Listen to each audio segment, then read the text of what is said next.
Assalamualaikum warahmatullahi wabarakatuh dan selamat pagi. Yang terhormat Ibu dosen pengampu pada mata kuliah Manajemen Usaha Boga dan teman-teman yang saya banggakan. Sebelumnya perkenalkan, saya Nur Aziza selaku moderator dari kelompok 2 yang akan membawakan materi mengenai merencanakan usaha boga. Adapun anggota kelompok dari kelompok 2 yaitu Christina Natalia Huka dan Udhuli Silmi Kafatan. Langsung saja, untuk mempersingkat waktu, saya persilakan untuk pemateri pertama, yaitu saya sendiri. Sebelum memulai suatu usaha, sebaiknya kita melakukan beberapa perencanaan sebelum menjalankan usaha kita nantinya. Yang pertama itu mengidentifikasi pangsa pasar atau biasa kita sebut dengan market research. Market research adalah proses mengidentifikasi, mengumpulkan, mencatat, menganalisis data atau informasi tentang pemasaran yang digunakan untuk mengidentifikasi dan mendefinisikan peluang-peluang yang ada maupun masalah-masalah yang ada dalam pasar agar pemasaran kita nantinya lebih efektif kemudian hari. Market research ini dapat memperbaiki reputasi kita atau menaikkan reputasi kita di pasar nantinya. Sehingga jika ada masalah terkait hal tersebut, maka kita dapat menanganinya dan kita lebih mudah untuk menentukan produk apa dan produk mana yang dapat kita jalankan untuk dipasarkan secara besar-besar agar kita memperoleh keuntungan yang lebih besar. Kemudian ada berbagai manfaat yang dapat kita peroleh dengan melakukan riset pasar. Di antaranya, yaitu kita dapat mengetahui kelebihan maupun kekurangan dari produk kita sedini mungkin. Dan yang kedua adalah peluang atau positioning kita akan lebih tepat di kemudian hari. Kemudian, perencanaan yang kedua adalah daya beli masyarakat. Di sini, kita mengukur bagaimana atau seberapa sering masyarakat tersebut melakukan suatu kegiatan konsumsi. Di sini ada dua metode untuk mengukur daya beli masyarakat. Yang pertama adalah dengan melakukan tanya jawab. Tanya jawab di sini dilakukan secara langsung di area atau lokasi yang akan kita jadikan sebagai tempat usaha untuk kedepannya. Tentunya masyarakat yang ada di sekitar lokasi tersebut lebih mengetahui bagaimana lokasi yang strategis untuk kita membangun suatu usaha. Yang kedua ada metode kuesioner. Metode kuesioner ini dilakukan dengan menyebarkan berbagai informasi yang berisi tentang produk kita dalam sebuah formulir, berisi beberapa pertanyaan mengenai produk kita. Kemudian, formulir yang telah dikumpulkan, kemudian kita olah datanya, lalu kita dapat mengambil kesimpulan dari jawaban-jawaban yang ada dari partisipan yang telah mengisi kuesioner kita. Nah, dari situ akan kelihatan pendapat mana yang akan dominan terkait keunggulan maupun kelemahan produk yang akan kita rencanakan ke depannya. Selanjutnya, langkah ketiga adalah mengidentifikasi pangsa pasar dari berbagai aspek. Nah, di sini ada 3 aspek. Yang pertama, aspek daya saing, yaitu untuk mengungguli para pesaing yang ada, maka kita harus menciptakan sesuatu yang lebih inovatif dan memodifikasinya agar lebih berbeda dari yang pernah ada. Nah, sehingga produk yang akan kita jual kualitasnya akan jauh lebih baik dibanding produk yang telah ada. Yang kedua, aspek lokasi penjualan. Nah, di sini kita harus tahu di lokasi mana yang strategis atau cocok untuk kita jadikan sebagai lokasi pemasaran produk kita. Sehingga produk yang kita pasarkan mudah dijangkau baik itu dari segi lokasi maupun segi harga. Pastikan lokasi penjualan kita mudah diakses dan berpusat di tempat keramaian maupun pusat perbelanjaan. Yang ketiga, ada strategi pemasaran. Jadi kita harus menciptakan strategi yang lebih mumpuni. dengan membuat brosur, pamflet, maupun menyebarkan flyer mengenai produk yang akan kita luncurkan. Kemudian kita bagikan kepada calon pelanggan. Kita juga dapat memanfaatkan sosial media sebagai sarana promosi dalam mengenalkan maupun memasarkan produk kita secara online. Perlu kita ketahui bahwa dengan melakukan promosi atau pemasaran melalui media online, maka jangkauan atau jejaring kita itu akan lebih luas, baik di skala nasional maupun skala di seluruh dunia. Karena hampir seluruh masyarakat pada saat ini pasti menggunakan internet, bukan? Selanjutnya, perencanaan yang keempat adalah menghitung kebutuhan tenaga kerja. Seberapa banyak tenaga kerja yang akan kita gunakan dalam menjalankan usaha kita nantinya. Tenaga kerja ini dapat kita sebut sebagai produsen, yaitu orang-orang yang menghasilkan suatu barang dan jasa untuk memenuhi kebutuhan diri sendiri maupun masyarakat umum. Pastikan tenaga kerja yang kita pekerjakan adalah orang-orang yang memang ahli atau mumpuni dalam bidangnya, sehingga pekerjaan akan berjalan maksimal dan sesuai dengan apa yang kita harapkan. Perlu juga kita ketahui bahwa tenaga kerja yang handal dan terampil, mereka tahu apa yang harus mereka lakukan dan bagaimana mereka bekerja dengan baik dalam menciptakan produk yang unggul. Di samping itu, dengan mengetahui berapa banyak tenaga kerja yang kita butuhkan, kita akan mengetahui berapa jumlah gaji atau salary yang akan kita keluarkan per orangnya. Dengan begitu, secara otomatis kita juga langsung menganalisis keuangan dengan baik dan jelas. Selanjutnya, bagaimana langkah penyusunan tenaga kerja? Dalam melakukan penyusunan kebutuhan tenaga kerja, ada beberapa tahap atau langkah yang harus kita lakukan. Yang pertama, menetapkan unit kerja beserta kebutuhan atau kategori tenaga kerjanya. Tenaga kerja di sini, baik itu berupa tenaga yang profesional, menengah, terstandar, maupun tenaga kerja yang masih dalam tahap magang atau calon ahli. Langkah kedua, menghitung jam kerja yang efektif, baik itu paruh waktu maupun full time. Kemudian, adapun langkah ketiga, menetapkan waktu kerja yang tersedia selama 1 tahun lamanya. Ini dapat bervariasi maupun 2, 3, ataupun 5 tahun. Tapi pada umumnya sebaiknya jika usaha kita baru mulai, kita sebaiknya menggunakan jangka waktu 1 tahun saja.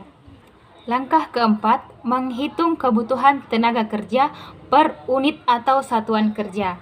Jadi, apakah suatu unit kerja membutuhkan beberapa tenaga kerja ataupun hanya 1 orang tenaga kerja? Jadi, tergantung berat atau ringannya job description tersebut. Terakhir, menyusun standar beban kerja. Jadi, beban kerja adalah sejumlah proses atau kegiatan yang harus diselesaikan oleh seorang pekerja dalam jangka waktu tertentu. Kemudian, beban kerja adalah sesuatu yang dirasakan di luar kemampuan pekerja untuk melakukan suatu pekerjaannya. Baiklah, pemaparan materi selanjutnya akan dibawakan oleh Saudari Christina Natalia Huka. Kepadanya, saya persilahkan. Yang ketiga ada struktur organisasi. Organisasi pada suatu penyelenggaraan makanan merupakan suatu sistem pengurusan pelaksanaan kerja agar lebih sistematik. Yang pertama ada struktur organisasi dapur Indonesia yang dapat dilihat pada struktur sebagai berikut.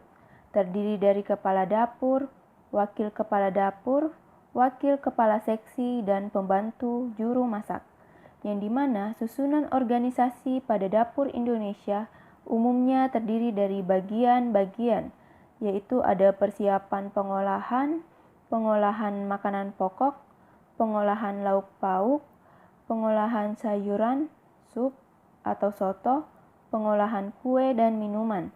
Dari struktur organisasi tersebut dapat diuraikan kerja untuk setiap bagian sehingga masing-masing personil dalam struktur organisasi tersebut dapat bekerja secara maksimal sesuai dengan tugas serta tanggung jawabnya masing-masing. Yang kedua, ada struktur organisasi dapur kontinental. Dapat dilihat pada struktur berikut. Ada executive chef, sous chef, beberapa chef de partie, yang dimana struktur organisasi ini termasuk sebagai struktur organisasi yang besar. Dapat dilihat pada dapur kontinental di hotel-hotel, di mana besar jumlah departemen yang ada bukan hanya berjumlah 10 saja, tetapi lebih dari itu.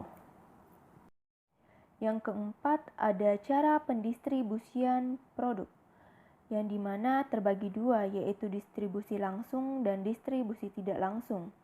Distribusi langsung merupakan saluran distribusi langsung ke konsumen. Saluran distribusi langsung ini dibagi menjadi 4 macam. Yang pertama ada selling at the point production, adalah bentuk penjualan langsung dilakukan di tempat produksi. Yang kedua ada selling at the producer rental store, adalah penjualan yang dilakukan di tempat pengecer.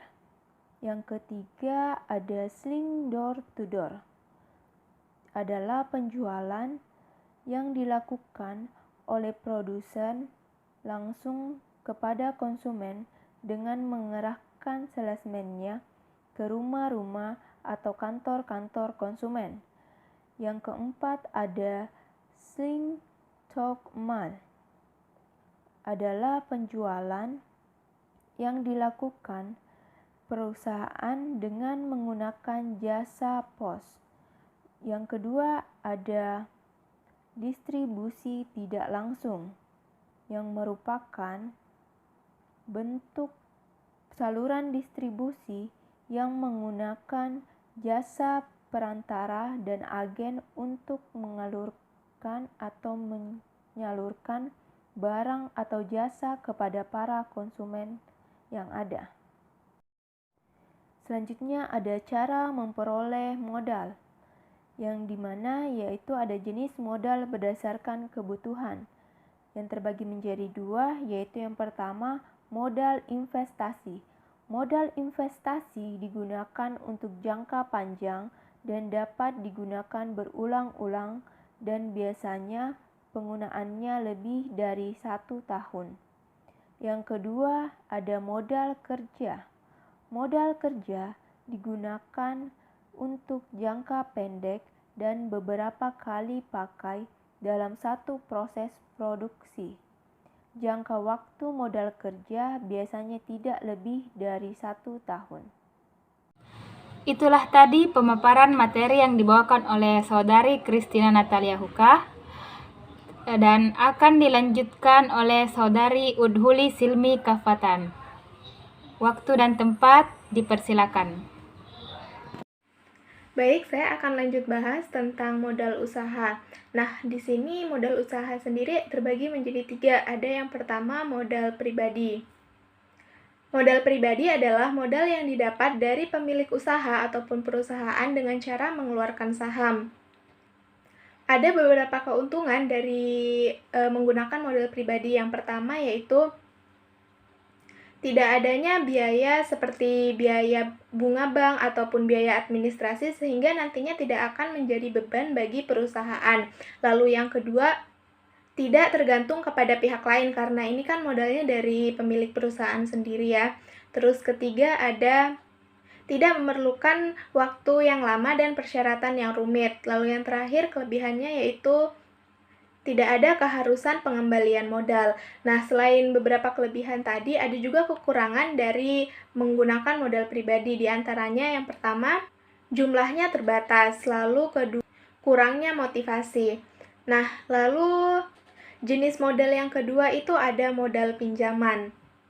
Modal pinjaman adalah modal yang diperoleh dari pihak luar perusahaan. Seperti modal pribadi tadi, di modal pinjaman ini juga ada beberapa kelebihan dan kekurangannya. Kelebihannya diantaranya yang pertama yaitu jumlahnya tidak terbatas. Artinya, tersedia dalam jumlah banyak dan sesuai dengan kebutuhan perusahaan. Lalu keuntungan yang kedua yaitu menimbulkan motivasi bagi pihak manajemen untuk melakukan usaha dengan sungguh-sungguh karena mereka harus mengembalikan uang yang dipinjamnya. Jadi mereka berusaha dengan sungguh-sungguh supaya mendapatkan untung demi dapat mengembalikan modal yang telah dipinjam tadi.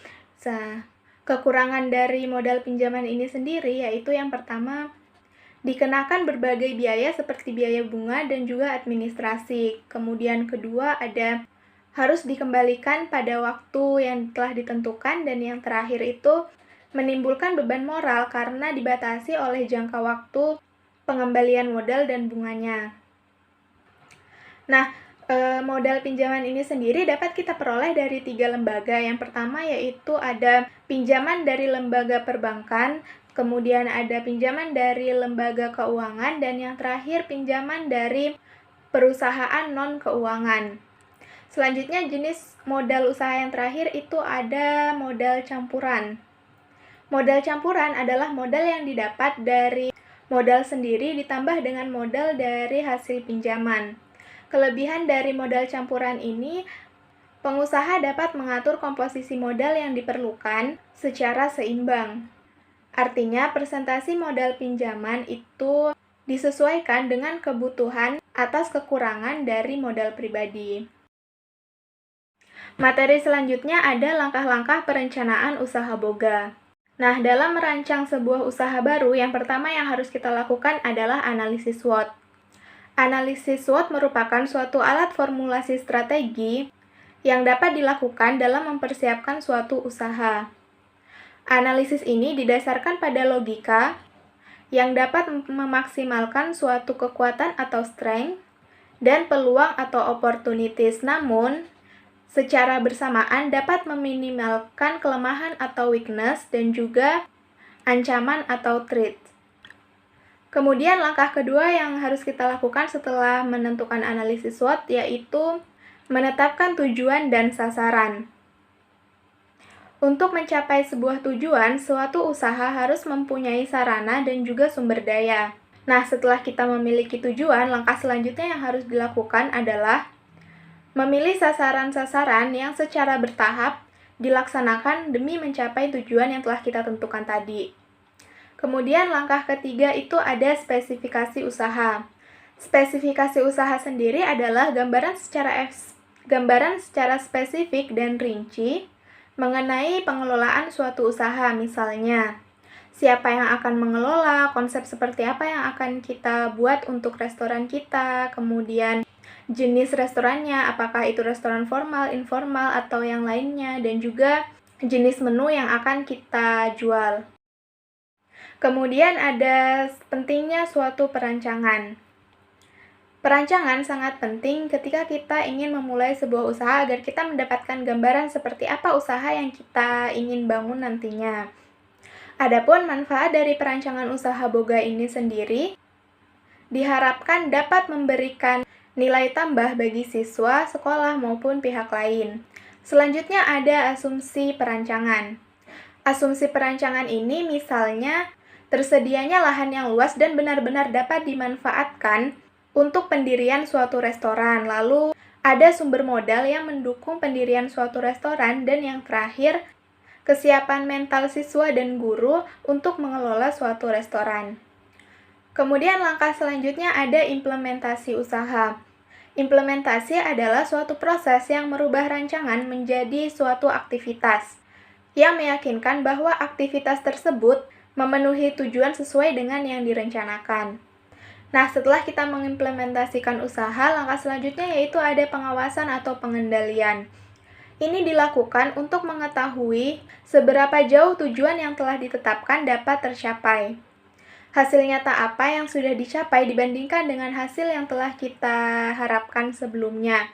Jadi, jika kita menemukan sesuatu yang kurang ataupun ada penyimpangan, kita dapat melakukan perubahan-perubahan sehingga nantinya hasil yang kita harapkan ini dapat tercapai. Selanjutnya ada keterbatasan perancangan. Keterbatasan ini bisa mencakup aspek permodalan, fasilitas produksi, pelayanan yang masih terbatas, dan profesionalisme, serta manajemen yang masih kurang baik. Demikianlah hasil presentasi dari kelompok kami mengenai merencanakan usaha boga. Apabila ada kekurangan maupun kelebihan, mohon dimaafkan. Bagi teman-teman yang memiliki saran, kritik, tanggapan maupun pertanyaan, dapat mengajukan pertanyaan pada sesi berikutnya. Terima kasih.